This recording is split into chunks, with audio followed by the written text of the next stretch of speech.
Welcome on command over chemistry. मैं हूं mister हयात। आज हम क्लास 9 का एक टॉपिक डिस्कस करने वाले हैं जिसका नेम है atomic number and atomic mass. आज हम एटॉमिक नंबर के बारे में जानेंगे और एटॉमिक मास के बारे में जानेंगे। इससे पहले वैलेंसी के टॉपिक में हम ये डिस्कस कर चुके हैं कि हमारे पास जो एटम है उसके कंपोनेंट्स होते हैं इलेक्ट्रॉन, प्रोटॉन और न्यूट्रॉन। इलेक्ट्रॉन क्या करते हैं, न्यूक्लियस के इर्द गिर्द रिवॉल्व करते हैं, और जो हमारे पास जो प्रोटॉन होते हैं वो क्या हुआ, न्यूक्लियस के अंदर होते हैं, और न्यूट्रॉन भी होते हैं। तो एटॉमिक नंबर और एटॉमिक मास इन्हीं पे डिपेंड करता है कि हमारे पास जो नंबर ऑफ प्रोटॉन होते हैं एक एलिमेंट के एटम के अंदर, जितने नंबर ऑफ प्रोटॉन होंगे वो क्या होगा हमारे पास एटॉमिक नंबर। और मास नंबर हमारे पास क्या होता है, number of proton plus number of neutron. Proton और न्यूट्रॉन का जो टोटली नंबर होता है वो हमारे पास क्या होता है, एटॉमिक मास। तो आइए हम डिस्कस करते हैं कि एटॉमिक नंबर क्या होता है और एटॉमिक मास क्या होता है। फिर हम उसको कैलकुलेट करेंगे फार्मूला की मदद से कि एटॉमिक नंबर क्या है और एटॉमिक मास क्या है। आइए हम देखते हैं atomic number and mass number. Atomic number, सबसे पहले हम एटॉमिक नंबर को डिस्कस कर लेते हैं।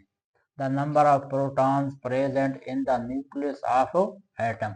आपको पता है कि हर एटम के एक न्यूक्लियस होता है, उसमें प्रोटॉन की तादाद हमारे पास क्या होती है, नंबर ऑफ प्रोटॉन क्या होते हैं, एटॉमिक नंबर।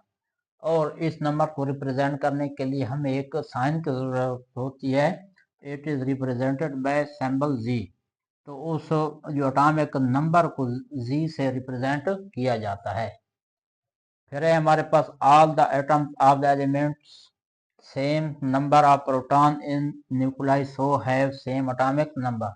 तो एलिमेंट के जो भी एटम होते हैं उसमें क्या होते हैं, सेम नंबर ऑफ प्रोटॉन होते हैं, इसलिए इनका एटॉमिक नंबर सेम होता है। एलिमेंट में जितने भी एटम होते हैं उनका एटॉमिक नंबर सेम होता है। फिर हमारे पास all the element have a specific atomic number which is its identification number। तो हर एटम में स्पेसिफिक नंबर ऑफ प्रोटॉन होते हैं जो कि इसका आइडेंटिफिकेशन नंबर होता है, और हम उसे क्या कहते हैं, ये उसका आइडेंटिफिकेशन नंबर है, या हमारे पास क्या है, वो उसका एटॉमिक नंबर है। एग्जांपल हम देख लेते हैं, जैसा कि हाइड्रोजन में क्या है, Z इज इक्वल टू 1। इसका मतलब है कि इसके अंदर एक प्रोटॉन है, इसका हमारे पास आइडेंटिफिकेशन नंबर क्या है, 1 है। कार्बन में हमारे पास Z इज इक्वल टू 6। इसका मतलब है कि इसमें 6 प्रोटॉन है। ऑक्सीजन में Z इज इक्वल टू 8, तो इसमें हमारे पास क्या है, 8 इलेक्ट्रॉन है। फिर सल्फर में Z इज इक्वल टू 16, तो इसका मतलब है कि इसमें नंबर ऑफ प्रोटॉन क्या है, 16 है। तो हमारे पास एटॉमिक नंबर होता है वो स्पेसिफिक होता है कि ये नंबर ऑफ प्रोटॉन होते हैं किसी एटम के न्यूक्लियस के अंदर। नंबर ऑफ प्रोटॉन जो होते हैं वो क्या होते हैं, एटॉमिक नंबर। आइए हम देखते हैं कि मास नंबर क्या होता है। It is the sum of proton and neutron in the nucleus. आपको पता है कि न्यूक्लियस के अंदर प्रोटॉन और न्यूट्रॉन होते हैं, और उनका जो सम होता है वो हमारे पास क्या होता है, मास नंबर। और इस मास नंबर को रिप्रेजेंट करने के लिए एक साइन की हमें ज़रूरत होती है, और वो साइन क्या है, आइए देखते हैं। It is represented by symbol A. तो हमारे पास एटॉमिक मास नंबर का जो साइन है उसे ए से रिप्रेजेंट किया जाता है। फिर हमारे पास क्या है, mass number is calculated by the following formula. तो मास नंबर को हम किस फार्मूला से तैयार करते हैं, A is equal to Z plus N. तो हमारे पास ए क्या है, मास नंबर, तो जी क्या है, एटॉमिक नंबर या number of proton, number of proton. और N is equal to number of neutron. N क्या है, नंबर ऑफ न्यूट्रॉन होते हैं।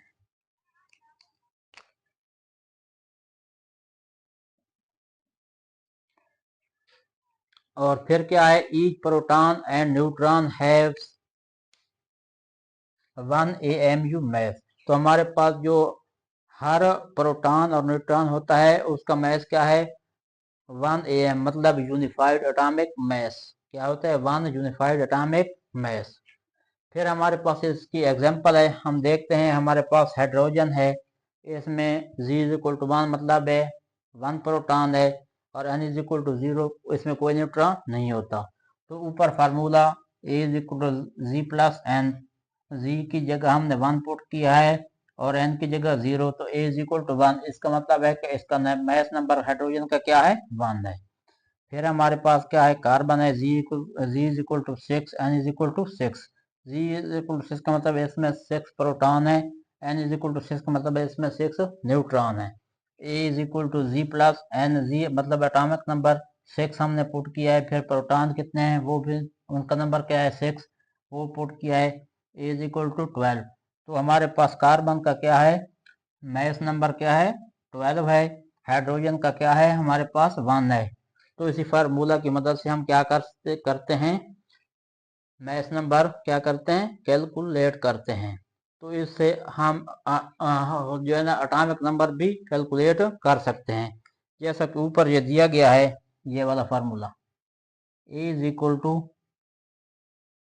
Z plus N। अब Z कैलकुलेट करना है, Z is equal to A minus N।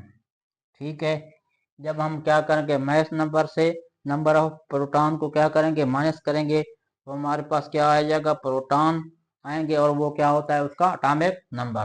तो आज हमने क्या पढ़ा है, एटॉमिक नंबर क्या होता है, मास नंबर क्या होता है, एटॉमिक नंबर को कैसे रिप्रेजेंट करते हैं, मास नंबर को कैसे रिप्रेजेंट करते हैं, फिर हमारे पास क्या है, उनका आइडेंटिफिकेशन नंबर क्या होता है, उसमें प्रोटॉन की एग्जांपल हमने डिस्कस किया। इसमें हमने क्या क्या फार्मूला पढ़ा है मास नंबर का, और उसमें क्या है हमारा हमने कैलकुलेट किए हैं कि इसमें हमारे पास कितने होते हैं प्रोटॉन, और फिर हमारे पास क्या होते हैं न्यूट्रॉन, कैसे हम प्रोटॉन कैसे कैलकुलेट करते हैं। Thank you very much. अगर वीडियो अच्छे लगे तो सब्सक्राइब करें। शुक्रिया।